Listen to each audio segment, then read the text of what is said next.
Bonjour à toutes et à tous et bienvenue à cette nouvelle vidéo dédiée à Nietzsche et le nihilisme. Je vous rappelle que si vous voulez bien, vous pouvez aller visionner les deux vidéos précédentes. La première sur Hannah Arendt et la banalité du mal et la deuxième sur Emmanuel Levinas et l'éthique du visage. N'oubliez pas, si vous appréciez cette vidéo, de liker et de mettre vos commentaires. Deux mots sur Nietzsche, philosophe immense, une importance extraordinaire dans l'histoire de la philosophie occidentale et qui a marqué d'une empreinte très profonde la philosophie et l'histoire de la philosophie même. Nietzsche né en 1844, meurt en 1900 et des études brillantes de philologie. La philologie, je rappelle, est l'étude d'une langue par l'analyse critique des textes, passionné de la langue grecque ancienne, donc s'oriente, décide de faire d'études de philosophie. Par la suite, s'orientera aussi vers la théologie avant de découvrir sa véritable passion, outre que à la philologie, pour la philosophie. Donc toute sa vie se dédiera à la philosophie. Je rappelle, c'est intéressant, déjà à 24 ans, Friedrich Nietzsche est nommé professeur de philologie classique à l'université de Bâle. Par la suite, ne tardera pas à découvrir sa véritable passion, la philosophie. Avant d'analyser le concept de nihilisme qui est central dans la philosophie nietzschéenne, je voudrais rappeler quelques concepts fondamentaux de la philosophie nietzschéenne afin de pouvoir comprendre mieux sa pensée sur le nihilisme. Rapport conceptuel, d'abord, on peut dire que, déclaré d'une façon plus étendue par la suite, Nietzsche critique et traque ce qu'il appelle l'illusion des arrière-mondes, c'est-à-dire, dans l'histoire de la philosophie occidentale, depuis le début, créer un dualisme entre ce qu'il appelle le monde vrai et le monde apparent. Donc une dichotomie du monde, une scission du monde en deux mondes, le monde vrai et le monde apparent. Il affirme que ce qui compte, j'anticipe, ce qui compte est notre monde, notre fidélité à la Terre avec le T majuscule, c'est-à-dire l'astre, la planète sur laquelle nous vivons. Concept de volonté de puissance, qui est considéré comme une énergie créatrice et dominatrice, faculté créatrice, qui est création et donation, création et don.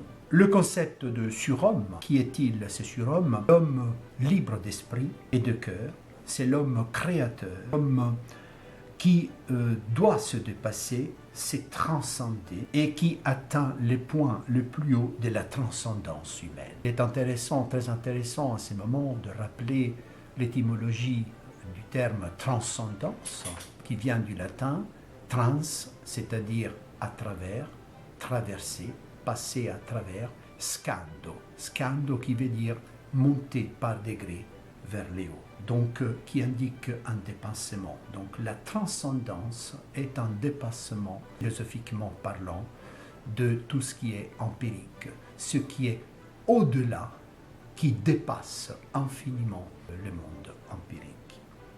Il y a aussi le concept d'esclave. Selon Nietzsche, est un individu qui est incapable de créer authentiquement, qui vit dans le ressentiment. Donc il y a ces concepts qui reviennent de ressentiment aussi. Le ressentiment, il revient assez régulièrement. Le ressentiment est la rancune, est l'amertume ressentie par ceux qui sont faibles. Vis-à-vis des hommes créateurs et ceux qui sont les maîtres, ressentent leur faiblesse et donc créer des valeurs morales. Des valeurs morales qui seront source aussi du nihilisme. Donc je ne rentre pas dans les détails de toute la philosophie nietzschéenne qui est complexe et qui nous éloignerait maintenant du sujet spécifique de cette vidéo, la relation entre Nietzsche et le nihilisme et les concepts spécifiques et vraiment particuliers, la conception vraiment particulière du nihilisme élaborée par Friedrich Nietzsche. Nietzsche a une culture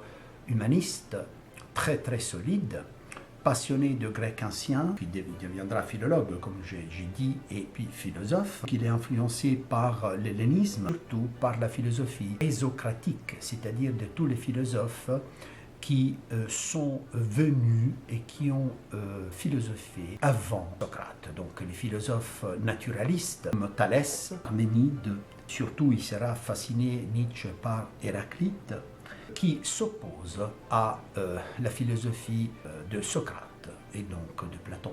Donc avec Socrate, il y a, si on peut dire comme ça, l'inauguration de la philosophie morale. Nietzsche reprend aussi les concepts sur lesquels nous reviendrons par la suite de l'éternel retour, qui avait été élaboré par les Grecs puis par ensuite repris par les stoïciens. Lu Schopenhauer, l'ouvrage fondamental et plus important s'appelle Les mondes comme volonté et comme représentation. Donc, le leitmotiv, c'est la relation de l'individu avec le monde, donc la représentation, et puis l'élément de la volonté. Cela est caractérisé par le fameux pessimisme de Schopenhauer. Il connaîtra aussi le brillissime compositeur musicien Charles Wagner. Il sera influencé aussi par l'écrivain français Paul Bourget, son analyse de la décadence et du pessimisme. Que la relation de Nietzsche avec la France est très importante. Il s'est nourri de littérature et de la pensée française. Le concept aussi de volonté de puissance, comme nous avons vu, et donc j'insiste sur la volonté de puissance, parce que ce concept de volonté de puissance est considéré par Nietzsche comme le moteur de l'univers. Donc il y a une vision cosmologique nietzschéenne. La volonté de puissance est une volonté cosmique qui constitue le moteur de l'univers. Ce qui meut l'univers, le but de l'univers, est le fait de changer sans cesse. Le fait de cette force, à travers des cycles qui reviennent d'une façon donc cyclique, régulière, permanente, tout revient. Donc l'éternel retour, tout revient cycliquement, tout revient périodiquement dans les mouvements de l'univers. De volonté de puissance, qui est l'élément fondamental, central de la pensée nietzschéenne, une poussée de domination, c'est-à-dire à une force de création et de domination, aussi en même temps de destruction des êtres. Et puis le concept que le monde est dépourvu de sens. Cette conception se met en opposition avec celle d'un monde vrai, soi-disant considéré comme vrai, et d'un monde apparent, avec aussi en considérant aussi les morales classiques qui distinguent le bien du mal. L'idée, par exemple, de l'Aufklärung allemand et des Lumières françaises du progrès. Donc il y a toute une action critique, il y a un criticisme nicéen envers les valeurs morales classiques et la vision du monde, cette dichotomie du monde entre un monde vrai et un monde apparent. Critique qui est puissante, donc de toutes les idées établies. Voilà notre sujet, nous approchons du sujet critique qui débouche sur un nihilisme total, qui dirigera dans la pensée nietzschéenne vers le surhomme, ce qu'il appelle le surhomme, c'est-à-dire le surhomme, le dépassement de l'homme, porteur de valeurs nouvelles, donc transcendant l'humanité. Ces deux concepts fondamentaux du surhomme et de l'éternel retour se trouvent dans le magnifique livre de Nietzsche qui s'appelle Also sprach Zarathustra, ainsi parlait Zarathustra.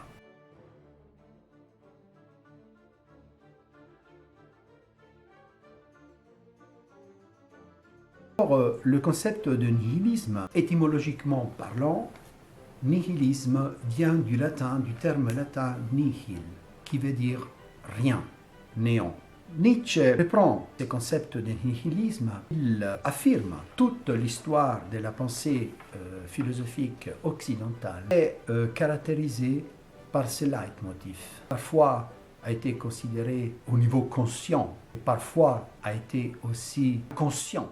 C'est-à-dire, pour utiliser des termes spécifiquement freudiens, le nihilisme a caractérisé consciemment ou inconsciemment l'histoire de la pensée occidentale. Avant d'approfondir la pensée nietzschéenne sur le nihilisme, pour comprendre mieux l'évolution donc historique et philosophique du nihilisme, nous avons besoin de fixer encore quelques concepts historico-philosophique pour comprendre mieux le positionnement de Nietzsche et l'analyse nietzschéenne par rapport au nihilisme. Alors, le nihilisme implique quoi exactement? Après l'explication étymologique du terme nihilisme, nous pourrions affirmer que le nihilisme est transformateur. Le nihilisme transforme ce qu'on appelle en latin le ens, c'est-à-dire l'étant, l'être, du monde en nihil.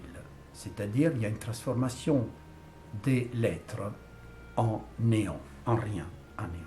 Et dans l'histoire de la philosophie, si nous partons, donc philosophie occidentale, si nous partons des Grecs, il y a déjà cette idée du nihilisme. J'explique mieux. C'est-à-dire que le nihilisme introduit une séparation entre le monde, la réalité suprasensible, c'est-à-dire une réalité qui est au-dessus des sens, de la sensation, qui transcende l'essence de l'homme.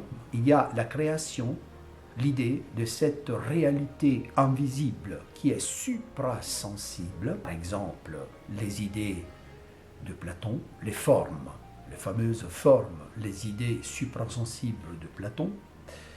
Mais cette séparation cause une perte de l'essence du monde. C'est-à-dire, si nous séparons, donc nous mettons en place une séparation entre le monde sensible et un hypothétique monde suprasensible, cela veut dire que la réalité suprasensible est la vraie réalité.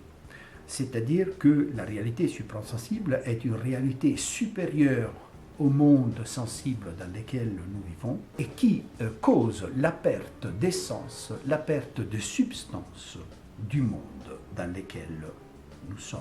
La conséquence est que le monde ne suffit pas et ne suffit plus à lui-même. Il y a une opération d'abstraction et de séparation par rapport à la réalité sensible. Là équivaut à une négation du monde.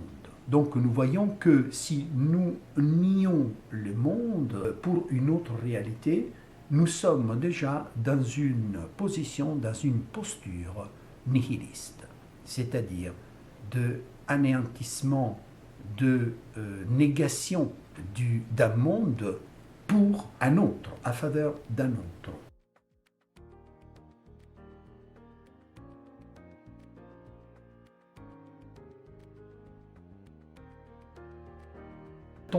C'est connu, les idées, monde idéal, donc les idées suprasensibles, les formes dans lesquelles réside la vérité, qui sont des modèles. Il y a l'absoluité de ces modèles qui sont supérieurs auxquels les mondes inférieurs, c'est-à-dire les mondes sensibles, les mondes matériels, est dérivé. Nous pourrions prendre l'exemple du plotinisme, c'est-à-dire de Plotin, donc du mouvement philosophique néoplatonicien dont le fondateur fut Plotin, parle de l'un. Donc l'un qui est au-dessus de tout et duquel tout dérive.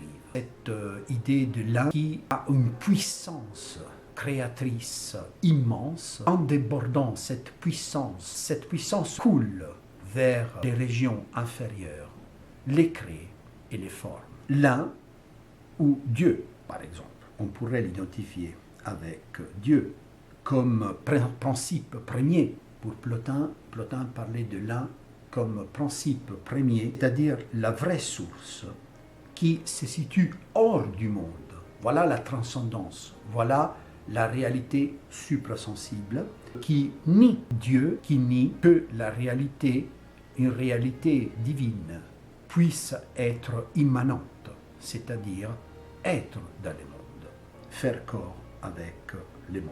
Et puis, dans la théologie chrétienne, avec le christianisme, nous avons aussi cette idée de Dieu, de l'un, qui n'est possible de définir que à travers ce qu'on appelle une théologie apophatique, c'est-à-dire, ça vient du grec et ça veut dire négative, c'est-à-dire nous pouvons définir l'un ou Dieu qui est supérieure au monde, cette réalité suprasensible, seulement en disant ce qui n'est pas. Donc nous ne pouvons pas affirmer ce qu'est Dieu, mais nous pouvons seulement dire ce que Dieu n'est pas. Les contraires de la théologie apophatique, juste pour compléter ce cadre, s'appelle la théologie cataphatique, c'est-à-dire une théologie qui est présumée, est censée être capable de dire ce que c'est Dieu.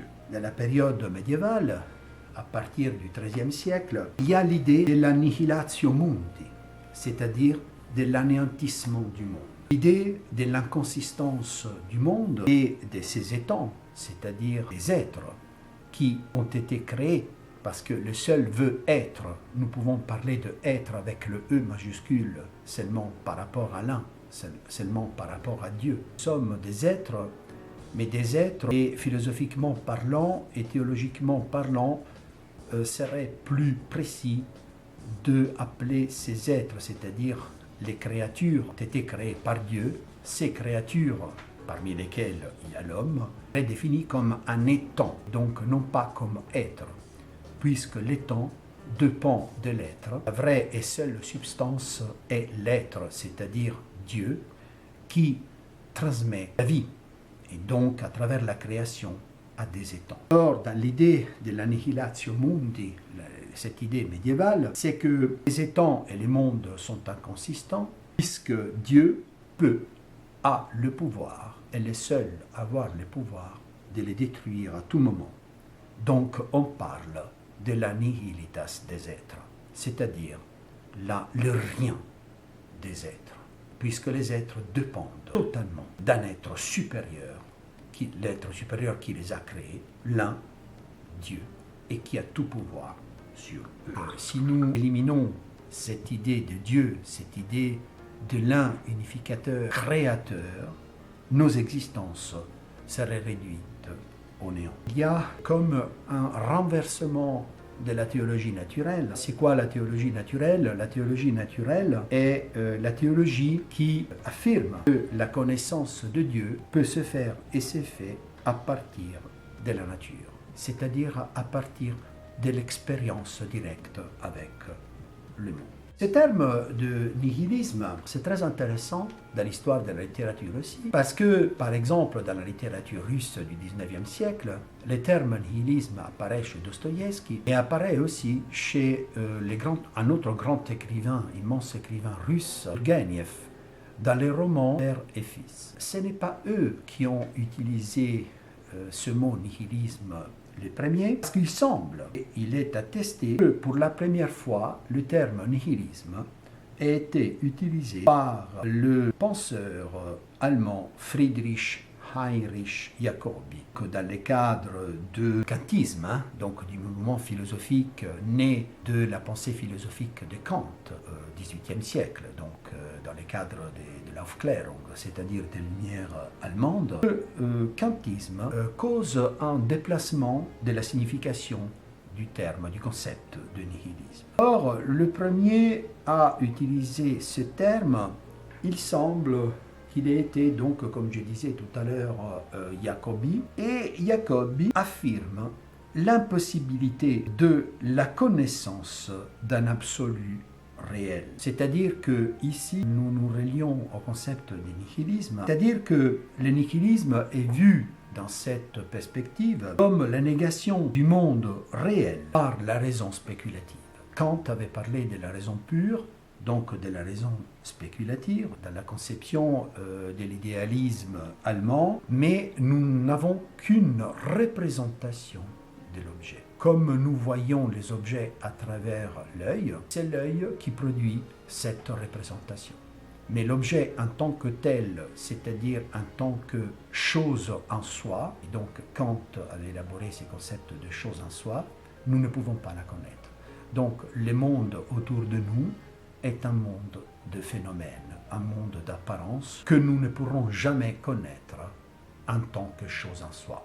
Il y a cette incapacité, souligne Jacobi, de fonder notre pensée sur le monde extérieur ou sur Dieu en tant que réel. En tant que réel, encore plus que le réel, Dieu, puisqu'il est supérieur à la réalité sensible. Et donc, cette incapacité nous amène à fonder notre pensée sur le néant. Voici donc, je reviens comme un leitmotiv, l'idée du nihilisme. Jacobi et Nietzsche vont, dans un certain sens, dans la même direction. Nietzsche met en évidence la perte d'ancrage de la raison dans la perception du monde, qui conduit donc la raison à, comme dit Jacobi, transformer en néant tout ce qui est extérieur.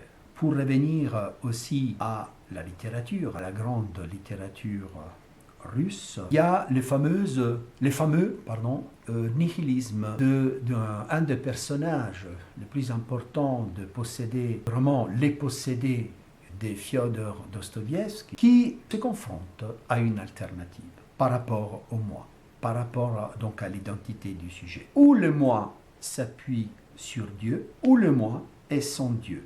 Alors, si le moi est son Dieu, le désir de devenir Dieu, mais en ce moment-là, il sombre dans le néant. Et il y a cette phrase très célèbre que Dostoïevski fait prononcer à Kirillov, qui dit, je cite, « Si Dieu existe, tout dépend de sa volonté, et je ne suis rien en dehors d'elle. S'il n'existe pas, tout dépend de moi. » Nous voyons, constatons cette tragique alternative, dramatique alternative qui se pose à l'homme, au moi, à l'identité du sujet. La question de savoir si Dieu existe ou pas. Dieu existe-t-il? Si Dieu existe, alors tout dépend de sa volonté. Selon Kirillov, l'homme, le sujet, ne peut rien, n'est rien en dehors de la volonté divine. Mais si Dieu n'existe pas, alors tout dépend du sujet.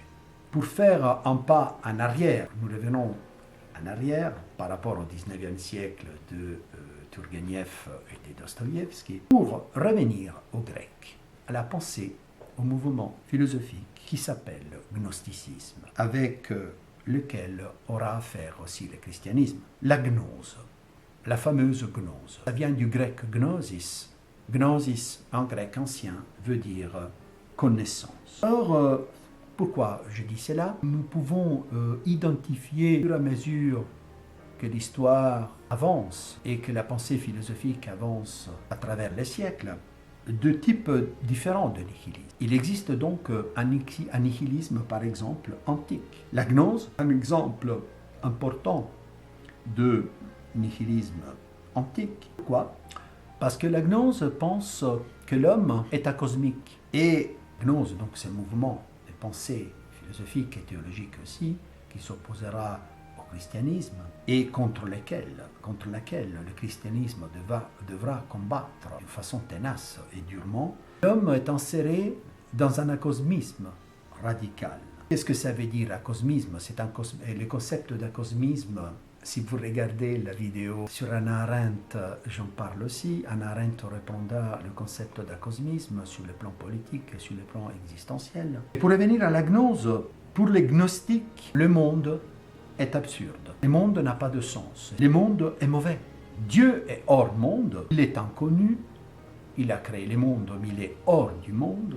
En plus, il est inconnu par les hommes, il est inconnu dans le monde, il est aussi inconnaissable au monde et dans le monde en lui-même. Donc, il y a l'idée de l'homme qui est en proie de l'angoisse, de la solitude de l'homme, pour utiliser un terme heideggerien, du Dasein heideggerien, c'est-à-dire l'homme jeté là et qui est assailli par des questions existentielles cruciales. Qui suis-je? Est-ce que la mort? Y a-t-il une vie après la mort? Etc. Le fameux philosophe Hans Jonas, ami de plus de 50 ans d'Hannah Arendt, j'en parle dans mon autre vidéo sur Hannah Arendt. Hans Jonas reprend un ouvrage à lui, ces concepts gnostiques, pour les analyser. Il affirme qu'il y a une profonde similitude entre le nihilisme antique et le nihilisme moderne. Parce que Nietzsche dira, il existe un nihilisme moderne. Il y a une profonde similitude pour Jonas entre le nihilisme antique et le nihilisme moderne, c'est-à-dire que tous les thèmes, selon lui, tous les thèmes gnostiques sont présents, se retrouvent dans le nihilisme moderne. Quels sont-ils, ces éléments caractérisant le nihilisme? Le fait que l'homme est seul au monde et il est livré à l'angoisse, à son inquiétude, à la perte du sens, à la conscience qu'il n'y a pas d'issue et qu'il n'y a pas de sens. Il n'y a pas d'issue après la mort, il n'y a pas de sens, le monde n'a pas de sens, rien a du sens. Et ce sont des éléments que nous retrouvons dans le nihilisme moderne. Or, Jonas affirme que dans la cosmologie moderne, nous savons que, après les découvertes scientifiques et révolutionnaires, la révolution copernicienne, Galilée, à partir du XVe siècle, nous considérons les espaces comme infinis. Le fait que la vision de l'homme, il y a une scission radicale entre l'homme et la nature, il n'y a plus cette vision de l'harmonie entre l'homme et la nature, comme dans la philosophie antique, par exemple, comme pour les stoïciens. Il y a une séparation, l'homme se sépare de la nature, il n'a plus les sentiments de faire partie d'un cosmos uni, unifié, harmonieux dont il fait part. Et donc la nature, ce que l'homme s'en est séparé, est considéré comme matériel, absolument indifférente à l'homme même, qui est Dasein, c'est-à-dire il est jeté au monde. Cet homme, Dasein, cet étant, comme dirait Heidegger, vit l'hostilité de l'univers, vit l'hostilité de la nature. Lui-même est hostile à la nature et au cosmos. Le point commun, donc, je cite Jonas, est cette désunion entre l'homme et le monde, c'est-à-dire la perte d'un cosmos. La perte d'un cosmos, donc l'acosmisme. Hannah Arendt reviendra sur ce concept. Cet acosmisme, cette perte du cosmos apparenté, donc définitivement à l'homme. Il y a donc une scission entre l'homme et la réalité totale. Il y a donc je répète, une séparation entre l'ipséité, c'est-à-dire l'homme lui-même, une scission entre l'ipséité de l'individu, le moi, le sujet, l'individu, l'homme en tant qu'ipséité, c'est ipsum lui-même, et la nature considérée comme aveugle. Selon Jonas, cette rupture entre l'homme et le cosmos se retrouve dans toute la philosophie moderne, se retrouve dans Pascal aussi, dans le courant philosophique appelé existentialisme, et puis chez Heidegger aussi. Quel est l'élément commun qui met ensemble les trois nihilismes existants jusqu'à présent, c'est-à-dire le nihilisme antique, le nihilisme médiéval et le nihilisme moderne? C'est un seul élément commun, c'est-à-dire la négation du monde. C'est de l'ens, en latin donc de l'être, au nihil, le passage de l'être au néant. Cela est donc le concept fondamental commun à l'évolution du nihilisme, trois sortes de nihilisme depuis l'Antiquité, depuis la naissance de la pensée philosophique occidentale. Or, pour venir à Nietzsche, il faut dire que déjà, Nietzsche prend en considération, connaît cette évolution historico-philosophique du nihilisme, mais Nietzsche l'aborde sur la base de cette évolution, bien sûr, de ces concepts, aborde le problème du nihilisme d'une façon complètement différente. C'est-à-dire que pour Nietzsche, le nihilisme, c'est un problème de civilisation, un problème civilisationnel, non plus seulement théologique, ou un problème de simple théorie de la connaissance. C'est-à-dire que Nietzsche déplace le nihilisme du terrain exclusivement théologique et de la théorie philosophique de la connaissance du nihilisme sur le terrain, si on peut dire ainsi, civilisationnel, et aussi, autre point fondamental, pour lui, j'y reviendrai par la suite, la cause du nihilisme est un état psychologique. La dimension théologique ne disparaît pas, pour Nietzsche n'est plus centrale pour expliquer ce phénomène du nihilisme. Ce problème, donc civilisationnel et dû aussi à un état psychologique, touche, selon Nietzsche, toute la civilisation occidentale et sa pensée, historique et philosophique, touche la raison, touche la foi, et donc instaure un rapport entre transcendance et terre. Terre avec le T majuscule, notre astre sur lequel nous vivons, notre planète, la Terre. Et pourquoi il insiste sur la Terre? C'est parce que le nihilisme est l'anti-Terre. C'est quelque chose qui va contre la Terre. C'est la négation de la Terre. Les éléments nietzschéens, j'ouvre une petite parenthèse encore une fois, nous le retrouvons dans l'ouvrage La condition de l'homme moderne d'Hannah Arendt, qui reprend un concept nietzschéen pour expliquer l'acosmisme et donc une certaine forme de nihilisme et de déracinement.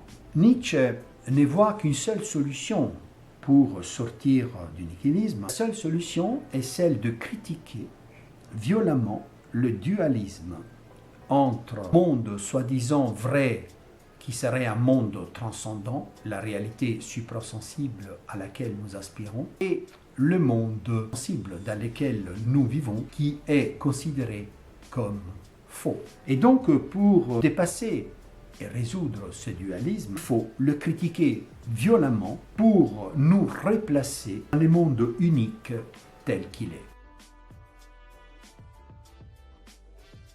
Avant de continuer avec Nietzsche, je ne peux pas ne pas mentionner et rappeler vraiment avec un excursus rapide de l'analyse heideggerienne du nihilisme, puisque Martin Heidegger a analysé aussi ce concept de nihilisme, et notamment dans son œuvre la plus importante, Sein und Zeit, c'est-à-dire être et temps. Qu'est-ce qu'il dit Heidegger? Dans la réflexion philosophique, la question de l'être n'a pas été posée, ou alors n'a pas été suffisamment analysée, et en tout cas n'a pas été encore comprise. L'histoire de la philosophie occidentale, la métaphysique, l'ontologie, se caractérise par l'oubli de l'être. La considération et de l'étude de l'être en tant que tel a amené à une culture nihiliste, selon Heidegger, qui réduit l'homme à un sujet qui s'accapare la totalité du monde et qui la transforme en matériau, par exemple pour la technique moderne.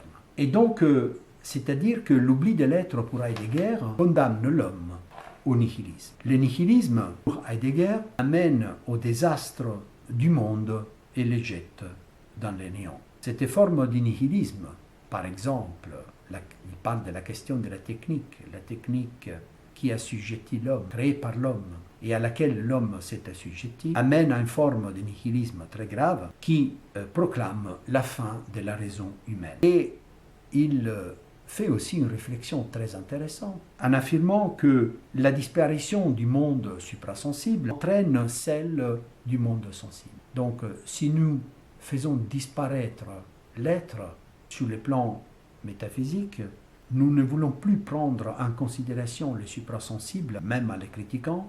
Inévitablement, tout cela entraîne la disparition du sensible, du monde sensible. Et donc, nous allons vers un déracinement. Il n'y a plus de monde suprasensible, il n'y a plus de monde sensible, fiable, il n'y a plus de réponse, il n'y a que des questions. La réflexion heideggerienne s'enracine bien et profondément dans l'œuvre de Nietzsche, sera décisive pour la réflexion nietzschéenne sur le nihilisme dans le cadre de la philosophie contemporaine. Pour Nietzsche, il faut dire que le nihilisme est un problème contemporain, moderne, que l'homme moderne ressent d'une façon encore plus aiguë et qui affecte toute la culture occidentale. Et qui résulte, selon Nietzsche, le nihilisme de cette culture, de notre culture occidentale. La source du nihilisme est notre culture occidentale. Et, entre autres, cette source du nihilisme réside dans la morale. Les valeurs morales, les valeurs qui jusqu'à présent ont été considérées comme vraies, véritables, absolues. Morale et les valeurs, par exemple, de la religion chrétienne, que Nietzsche critique d'une façon très acérée. La philosophie et la science moderne aussi sont remises en cause par Nietzsche comme source du nihilisme. Le nihilisme consiste dans cette destruction, voulons donner donc une définition globale, et nietzschéenne aussi, cette destruction des valeurs fondamentales de la vie et aussi dans la perte du sens de l'existence qui, pour un nihiliste, est devenu absurde, sans sens, sans raison, sans finalité. Et de plus, nous allons voir bientôt, nihilisme pour Nietzsche exprime le thème fondamental et central de la mort de Dieu et de la disparition de ce nom, c'est-à-dire du nom de Dieu, de la culture européenne. Le nihilisme pour Nietzsche, après cette parenthèse heideggerienne, se fonde sur deux éléments, sur l'anthropomorphisation du monde et sur la volonté de vérité. Pour Nietzsche, comme je disais tout à l'heure, le nihilisme est un état psychologique, c'est-à-dire que l'homme s'est considéré depuis l'Antiquité comme, pensons au philosophe grec Protagoras, annonce que l'homme est la mesure de toute chose. Le nihilisme s'enracine dans cette hubris de l'homme, c'est-à-dire cet orgueil, cette volonté, l'élément de la volonté est très important pour Nietzsche, cette volonté de mesurer de l'homme, de maîtriser, de s'imposer, calculer, de soumettre la nature et l'univers. Il affirme, c'est très intéressant ce qu'il dit, c'est que l'homme croit avoir créé de vivre dans un monde humain. Mais ce n'est pas parce qu'il s'agit d'un monde humain, avec les caractéristiques que je viens de décrire, qu'il s'agit d'un monde qui est humain. Ce n'est pas la même chose. Nietzsche veut dire que toutes ces vérités morales, toutes ces vérités dans lesquelles nous avons vécu jusqu'à présent, ce sont des vérités ou une vérité du monde qui est strictement une vérité ou des vérités, une vérité humaine. Ce sont des vérités humaines, donc qui ne sont pas nécessairement vraies. Nietzsche sont carrément fausses. C'est-à-dire que l'homme, dans son action, ramène tout à son intellect et il se crée un monde anthropomorphisé. La pensée de l'homme interprète, crée un monde avec une illusion. Et cette illusion est considérée comme un monde vrai, un monde intellectuel, mais qui n'est qu'un produit de la pensée humaine. Nous allons voir quel est le lien avec le nihilisme. C'est que Nietzsche parle d'un intellect humain qui crée un arrière-monde, l'appelle un arrière-monde, qui pèse sur le seul monde réel existant. Voilà le dualisme dont je parlais tout à l'heure, dont Nietzsche parlait, c'est-à-dire que cette intellection, cette intellectualisation du monde, cette anthropomorphisation du monde opérée par l'homme même, crée un monde fictif considéré comme vrai, donc des vérités morales, des principes moraux qui sont considérés comme vrais alors qu'ils ne sont que le produit de son intellect et qui donc sont faux, puisqu'ils ne correspondent pas au monde réel existant. Nietzsche dira qu'il n'y a pas de faits, il n'y a que des interprétations. Donc, ce monde anthropomorphisé n'est qu'une interprétation créée et faite par l'homme même. Mais il existe un monde réel dans lequel nous vivons, qui est réellement existant. Mais ce monde a été soumis par l'homme à travers ses calculs, à travers les calculs de la raison humaine. Heidegger parlait aussi calculatrice, de la raison calculatrice qui se soumet les mondes réels pour le maîtriser. Et donc cette primauté de la raison humaine, pour Nietzsche, est une primauté qui est fausse, parce qu'il cause la soumission du seul monde vrai existant, qui est le monde réel, la Terre, sur laquelle nous vivons. La Terre meurt donc, selon Nietzsche, de l'anthropomorphisme créateur de l'homme. La Terre est prisonnière de la pensée qui est figée, qui s'effige, un modèle abstrait mathématique. La Terre, la seule réalité existante qui est sous nos yeux et dans laquelle nous vivons, meurt de l'homme lui-même. Elle meurt des idéaux vides, de ces mondes morts, de ces calculs, de ces cosmos inertes que l'homme même a créé et s'est créé pour dominer et auxquels il croit, c'est-à-dire ils deviennent des idoles qui sont fausses, qui ne sont pas vraies, et auxquelles l'homme croit. Ce sont des arrière-mondes considérés comme vrais alors qu'ils sont faux. L'arrière-monde, ou ces arrière-mondes, fait ou font du nihilisme un élément qui réduit à néant la Terre.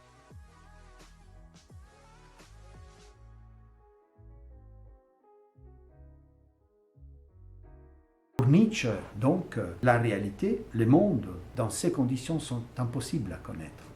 Mais indépendamment du nihilisme, pour Nietzsche, le monde est impossible à connaître. Nous ne pouvons pas connaître le monde en soi-même. Pourquoi? Parce que nous ne pouvons pas connaître en soi l'univers.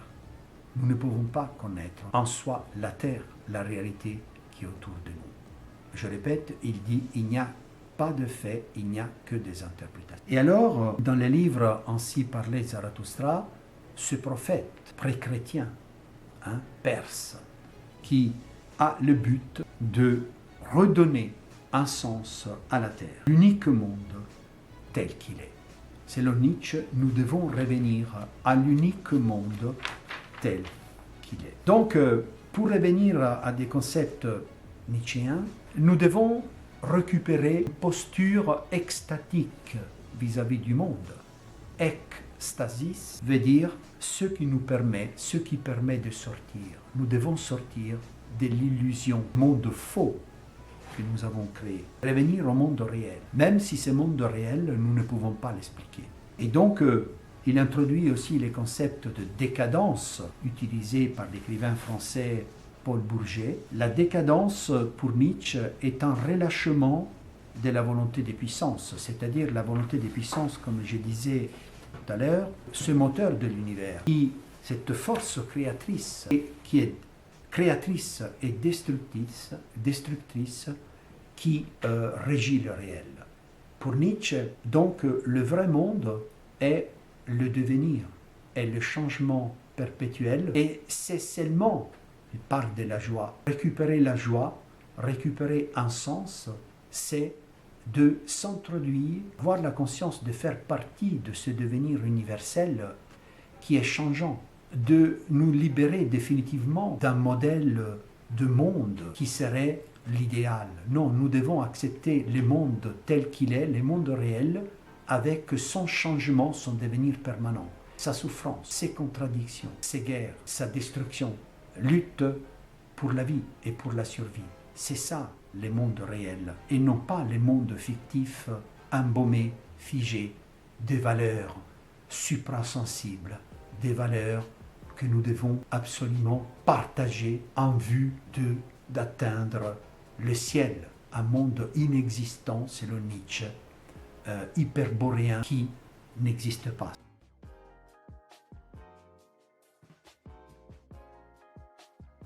Voilà l'élément du surhomme.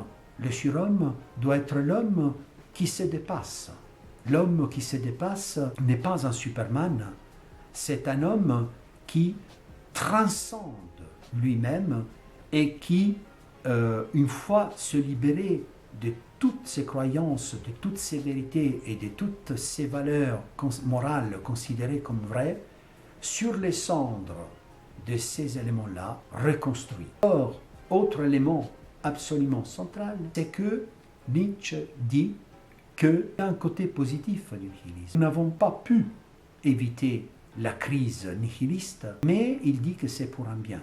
C'est-à-dire que la caractéristique de la philosophie nietzschéenne est que, et Nietzsche passe, la philosophie nietzschéenne passe par le nihilisme. On ne peut pas enlever définitivement nihiliste, reste sur la position que le monde est absurde et qui n'a pas de sens, et rien n'a de sens.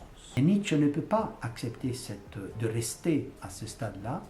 Donc, à savoir, et c'est central, c'est que le nihilisme nietzschéen n'est qu'une étape vers la reconstruction des valeurs.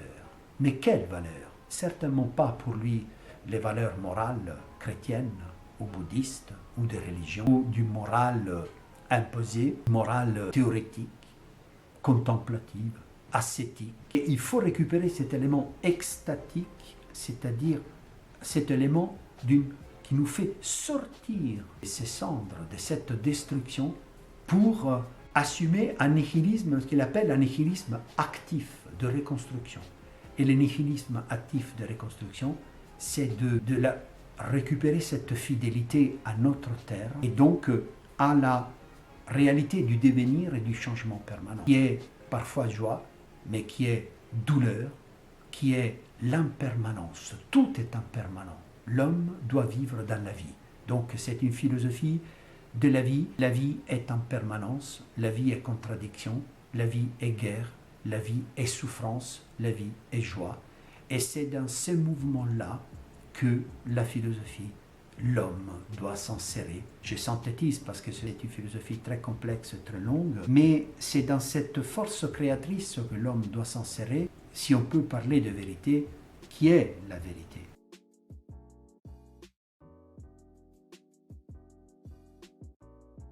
Le vide, comment combler le vide du nihilisme?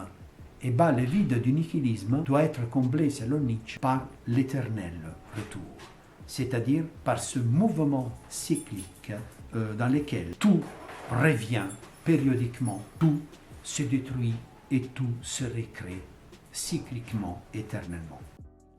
Il y a un poème que je voudrais lire de Nietzsche.